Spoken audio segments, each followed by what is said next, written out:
Echoing. Echoing is basically just repeating back what someone said. It sounds way too simple to actually work, but there's solid psychology behind why it's so powerful. When you echo someone's words, you're acting like a verbal mirror. Our brains are wired to notice when someone is paying attention, and echoing is one of the clearest signals that you're actively listening. Here's how it works. Someone tells you, "I'm exhausted from dealing with difficult customers all week." Instead of jumping in with advice, you simply echo back, "Exhausted from difficult customers?" What typically happens next is they'll elaborate, going deeper into their feelings, and you're well on your way to having a way deeper conversation, all just by repeating some words in a different way. This works because it shows that you actually care, but if you do it too much, you'll just end up sounding like a robot. Sprinkle it in here and there, and it's actually a great way to get people to open up. Strategic pauses. Now, most people hate awkward silences, rushing to fill every single gap with words. But pauses are actually one of the most natural ways to make what you're saying land better. When you pause before or after an important point, you're actually building suspense and giving people time to process what you just said. For example, when someone asks you a tough question, pausing for a second or two before you answer makes you look like you're about to drop some serious wisdom on them. And it shows that you're actually thinking, not just being on autopilot. When you give people a moment to anticipate what you're about to say, they're much more likely to actually understand what you're telling them. It's the difference between talking at someone and talking with them. Foot in the door. This technique is based on a simple idea. People are more likely to agree to a big request if they've already said yes to a smaller one. This works because once we say yes to something, we hate going back on our word. So let's say you want your friend to help you move into your new spot. Instead of asking them to help you carry every single box down into the U-Haul, just ask them to help with one or two things first. Most people will say yes because that doesn't seem like a big deal at all. Once they've helped with a small favor, they're way more likely to say yes when asked for something bigger, like moving a full room's worth of stuff. This happens all the time in day-to-day life. Somebody asks for 5 minutes of your time, and suddenly you're their unofficial mentor. A neighbor asks to borrow a ladder, next thing you know, you're helping them clean out their gutters. It works because most people just want to be consistent and helpful. Name usage. Everyone pays a bit more attention when they hear their names, and that's because we often don't hear someone else say it in a regular conversation. Usually, names sound just a bit too formal, but there's actually a reason they catch our attention. When you use someone's name while talking to them, it signals that you're focused on them specifically and not just waiting for your turn to talk. There's actually brain science behind this as well. When people hear their own name, it activates specific areas in the brain associated with self-recognition and attention, releasing all sorts of juicy chemicals that put them on alert. The key is using names naturally, though, not just forcing them into every sentence like you're working from a sales script. When you use someone's name genuinely, like when thanking them or starting a new topic, it just feels more personal and shows you actually care. Names work really well when you're talking with multiple people or want to make sure someone's paying attention, but it only feels right when it matches how people actually talk to each other. Asking for help, not favors. Here's a tiny word change that can make a huge difference. Instead of asking people to do you a favor, ask them to help you with something. When you ask for a favor, you're basically asking someone to go out of their way for you. That means they'll feel like they owe you something, and nobody really likes that feeling.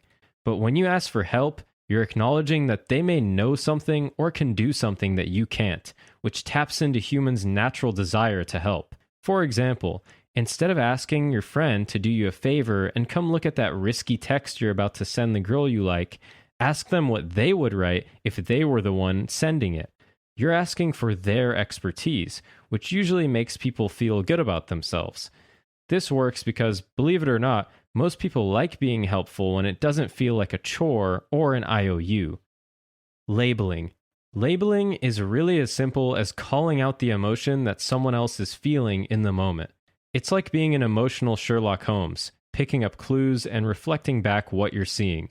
This works because when people are really upset, they usually feel like nobody else gets them. When you recognize what they're feeling, you're showing that you actually understand what they're going through. Let's say your roommate comes home and slams the door after a bad day at work. Instead of asking what happened right away, you might say, "Sounds like today was rough." If you say it sarcastically, though, expect a slap back. But if you say it like you actually care, they typically feel relief and validation instead. Labeling works great in tense situations too. When someone feels angry, they usually just want their feelings acknowledged. Once that happens, people are much more willing to actually talk things through. Just maybe avoid stating the obvious when someone's right in the middle of a truly legendary rant. It might just make them angrier. Give a heads up first. Nobody likes getting hit with criticism out of nowhere. Giving people a heads up before you say something directly can make all the difference in how your message is received. When you signal that you're about to say something important, you're showing respect by preparing them, and, most importantly, you're making sure they're actually listening to what you're about to say, and it won't be immediately forgotten. Phrases like, "Can I give you some feedback?" or "Do you have a minute to talk about something?" work well because they give someone a chance to prepare themselves, which makes them much less likely to start getting defensive. You're basically prepping them before you drop whatever bomb you've got loaded up. The only thing is, giving a heads up way too early can actually have the opposite effect and make someone freak out as they wonder about what you're going to ask them, when you're just going to ask for their dinner order. So it's really all about the timing. Chunking. When you have a ton of information to share, chunking is your best friend. All this really means is breaking your message into smaller, easier to digest pieces, rather than dumping everything on someone all at once. The human brain can only handle so much in one go. Ever try to remember 5 people's orders as you're pulling up to the drive-thru and you've already forgotten them by the time you reach the window?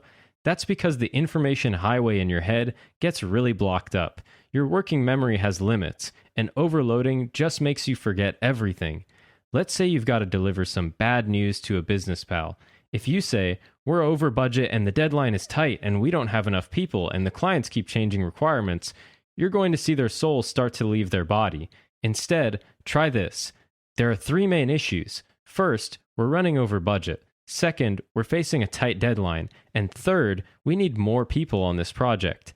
The chunked version is way easier to follow and remember. A giant list of problems feels overwhelming compared to a clear, organized list that the brain can actually handle. Start with an agreement. One of the fastest ways to kill a good conversation is to immediately tell someone that they're wrong. It might be funny in the moment, but it's really not that helpful. Instead, starting with agreement works because it shows you actually listened to what the other person said. When you acknowledge something valuable in their point, it's much more likely that they'll listen to what you have to say in return. So if someone shares an idea, don't jump straight to what's wrong with it. Find a middle ground, something you can agree with first, then bring up the parts that might need some work. That way, it makes everyone feel like they're on the same team. And hey, this is great dating advice too. Telling someone their taste in movies is trash isn't exactly going to keep the conversation flowing. The important part is finding real points of agreement. Don't fake it just to be polite. If someone suggests making a banana and tuna burger for dinner, you don't have to pretend that sounds good. Looping in a reason. Here's a simple addition to any request that can massively increase your success rate. Always include a reason using the word because. Research shows that people are way more likely to say yes to something when they understand why you're asking for it. The interesting thing is that the reason doesn't even have to be particularly compelling. Just giving any reason at all makes people more willing to help out. Instead of saying, "Can you cover my shift?" try, "Can you cover my shift because I have a doctor's appointment I can't reschedule?" Adding in a reason makes it clear why you're asking, instead of just dumping your responsibilities on someone without context. This works really well because explanations help people see the bigger picture. When you provide a reason, they understand what's at stake instead of just feeling bossed around. If you enjoyed this video and want to see more, consider supporting the channel using the link below. Your support directly helps us create more content like this. Thank you for watching.